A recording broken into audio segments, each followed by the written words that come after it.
Let's talk about the equipment that you need as a beginner. The basic equipment you need is a laptop to collect your music and to run your DJ software, the DJ software installed on the laptop to mix your tracks, a controller to control your DJ software and to output audio, and headphones to pre-listen to tracks before putting them in your mix, or to pre-listen to how mix sounds before you present it to the audience, and a set of speakers to listen to your music clearly as if you were the audience yourself. I'll tell a bit about every piece of equipment and things you can consider if you want to buy one or if you need a new one. So the laptop can be a MacBook or can be a Windows laptop, no Chromebooks or other things. Next up is the controller. We are using the Traktor Control S2 here because it's very beginner friendly and it is very affordable.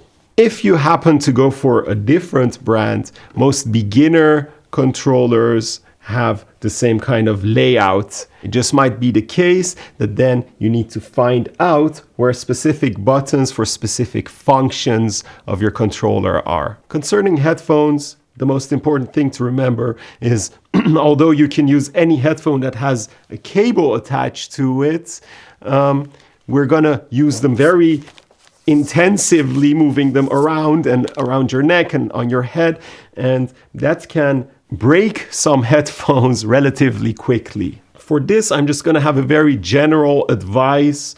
The Sennheiser HD25 or the HD25 Lite is a great investment because these last for maybe 10 years, and if a part of it gets damaged, you can replace it, and they're pretty good sounding for DJing. You might think, I already have headphones, why should I invest in speakers? I'm a beginner, I don't want to spend that much money.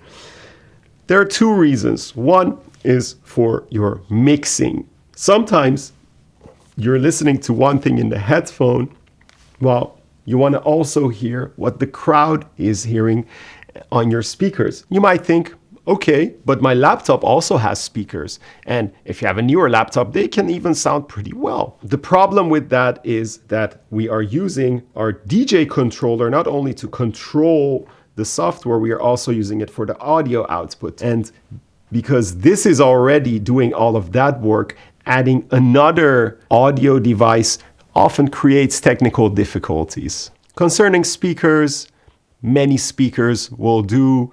If you look for studio monitors and you find even the cheapest brands, then that will mostly work out. As long as they have a little bit of bass in them, some clarity. Of course, if you really want to get the best listening experience and you have a little bit more to spend, investing in good speakers is never a bad idea. The most important thing is to at least have one type of audio output that sounds at least a bit decent. So if your speakers are not so good, it's good to have good headphones because we need to listen if our songs sound good. Major DJ software brands are Rekordbox, Traktor Pro 3, Serato DJ Pro, and Virtual DJ.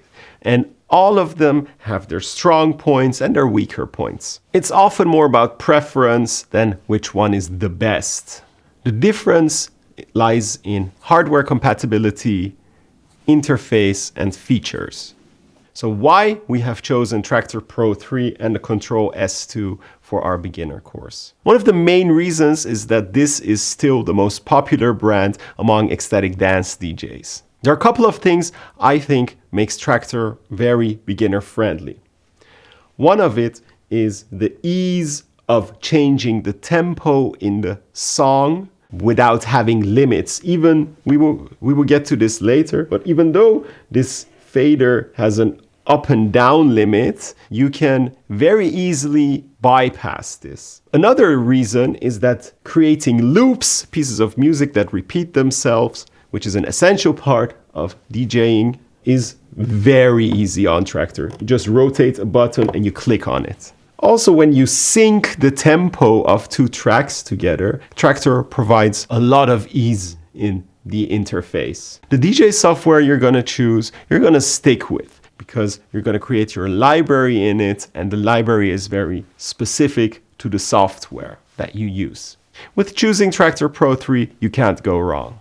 If you have hardware from Traktor, then you often get the license for Traktor Pro 3 for free. But if you don't have hardware from Native Instruments and you still would like to use Traktor, then there is a free demo version available. The demo, however, has a limitation that it quits every 30 minutes. You can use this demo version to follow our beginner course completely, but keep in mind that you can't use it for a live performance because of this limitation. If you would decide to purchase the full version, you can still continue working with the library that you've already been starting to build in the demo version.